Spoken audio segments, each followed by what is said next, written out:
तो तंत्र में भी तमाम चीज़ों का सामना आपको करना पड़ता है, लेकिन आप चूँकि दरबार से प्रोटेक्टेड हैं, इसलिए बहुत सी चीज़ें आपको नहीं करनी है, आप बचे हुए हैं। नहीं, आपको इतनी व्यवस्था करनी पड़ती, आपको अपने बचने की इतनी व्यवस्था करनी पड़ती, उसमें आपकी एनर्जी जाती कम से कम 75 पैसे। फिर आप 25 पैसे बचती दूसरे में खर्चा करते, अपने प्रोटेक्शन में 75% जाती कि कैसे सुरक्षित रहे। लेकिन दरबार की ओर से आप सुरक्षित हैं, एक बात। दूसरा, आपका भोग नहीं बढ़ेगा, क्योंकि दरबार जो आपको शक्ति प्रदान करेगा उसके द्वारा आप केवल भला कर सकते हो किसी का। कुल 21 लेवल दरबार ने बनाए हैं तंत्र के, तंत्र दीक्षा में 21 लेवल है, 21 स्तर हैं दरबार ने बनाए। ये जो लेवल हैं दरबार के अपने खुद के बनाए हुए हैं। कलयुग में जो तंत्र शुरू हो रहा है शिव के द्वारा, वो जरा काफ़ी तेज है, काफ़ी पैना है, बहुत पैना है। आप देखते हो ना, आया और धड़ाम खत्म। नहीं, थोड़ा आज काटा है, थोड़ा कल काटेंगे, थोड़ा फिर 6 महीना बाद ऐसा नहीं आया, कटाक गया। बहुत तेज तंत्र है, और यही तंत्र भी है कि आवाज़ भी ना सुनाई दे, चीखने की भी समय न मिले, चिल्लाने का, वो खचाक उड़ जाए। ये आपने दरबार में पहली बार देखा होगा कि दूसरों को पकड़ के परिवार के लोगों को खींच के लाया जाता है, वो भी ठीक किए जाते हैं। जो बदमाशी करते हैं भक्तों के साथ, उनको भी पकड़ के लाया जाता है, ठीक किया जाता है, ठुकाई की जाती है उनकी है। जो खामखा नौटंकी करता है उनकी खुद की भी ठुकाई होती है, ये भी होता है। तो कई तरह से आपको देखने को मिलता है दरबार में कि कितनी तीव्र गति से आपका तंत्र जो है प्रभावी है जी, बहुत प्रभावी है जी। तो जो 21 लेवल हैं उसमें आखिरी के जो 6 लेवल हैं वो काफ़ी डेंजरस है।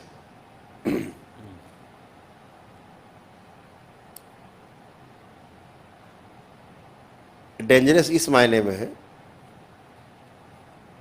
कि उसमें आप अपने लिए भोग पैदा कर सकते हो, स्वयं के लिए भोग आपके बन सकते हैं, आप खतरे में पड़ सकते। तो वहाँ पर अत्यंत सावधानी, आपकी बुद्धि, विवेक, संयम, ये सब की परीक्षा है।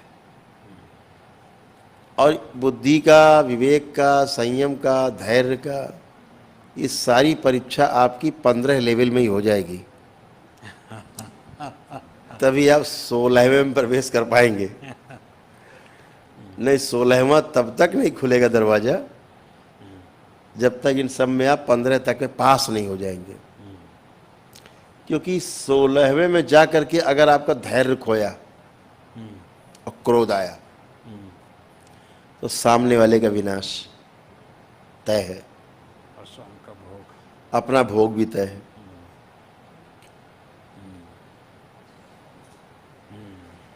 ठीक। तो 15 लेवल तक आपके इस प्रकार के लेवल हैं, एक एक स्टेप बाय स्टेप,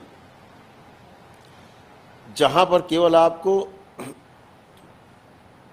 लोगों को भला करने की केवल शक्तियां आती जाएंगी, भलाई की। तो आपका कोई भोग नहीं बनेगा, बल्कि पुण्य मिलेगा उसका आपको पुण्य मिलेगा, भोग नहीं था। भोग है वो भी एक प्रकार का, लेकिन वो अच्छा है ना। तो जो 21 लेवल है वो काफ़ी 6 उसमें बहुत महत्वपूर्ण है। जो सब कुछ आप में संयम आ जाएगा उसके बाद उसका दरवाज़ा खुलता है, और वो सब ध्यान से, साधना से सब आपके समानांतर चलेगा आपके साथ। आपकी ये साधना भी चलेगी तंत्र की। आपके जीवन में प्रगति कैसे हो, अभी तो आप दूसरे की सेवा के लिए कर रहे हैं, हमें करनी दूसरे की सेवा, ये समझ के उसमें हमारी प्रगति भी कैसे हो स्वयं के जीवन की, तो वो साथ साथ आपके चलेगा कि आपकी प्रगति भी हो रही है और सामने वाले का भी आप लाभ पहुंचा पा रहे हैं। ठीक है ना।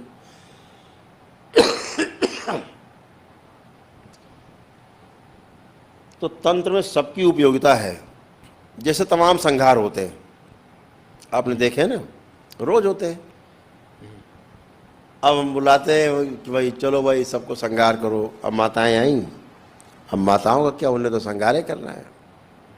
बजे खड़क, चमक रही बिजलियां, हवा में उड़ रही गर्दनें उधड़, किसी को लात से चीर दिया, किसी को खड़क से चीर दिया, किसी को दांते से ला के फेंक दिया, किसी को लात मार दी तो आसमान उड़ गया, ऊपर तक परखच्चे उड़ गए। कुछ भी चल रहा है चारों तरफ से, cut cut cut cut cut cut, रुक ही नहीं रहा, नॉन स्टॉप।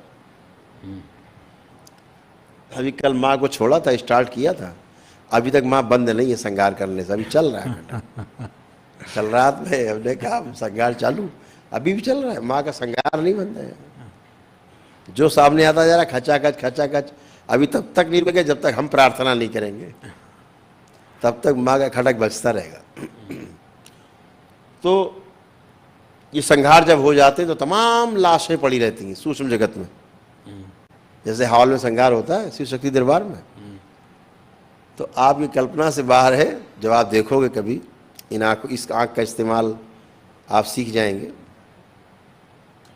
तो आप देखेंगे लाखों करोड़ों लाशें दिखाई देंगी आपको पड़ी हुई चारों ओर, खूना खच्चर, कटी पीटी, क्षतिग्रस्त, कि कोई देख नहीं सकता। तरबूज खरबूजा इसी पड़ेगी पटे हुए। तो अब इसका क्या होता है फिर, अब इसे कौन सफाई करेगा? तो इसके लिए सफाई कर्मचारी हैं दरबार में, वो एक अलग लेवल है। वो लोग आते हैं फटाफट, उनका काम है संघार हो जाने के बाद फिर उसकी सब लाशें उठा उठा के ले जाना, शुद्धि सफाई करना, फेंकना जहाँ जैसे करना है, सब करके एकदम शुद्धि करके चमाचम फर्स्ट क्लास पहले जैसा बना देना। वो टीम अलग से आती है।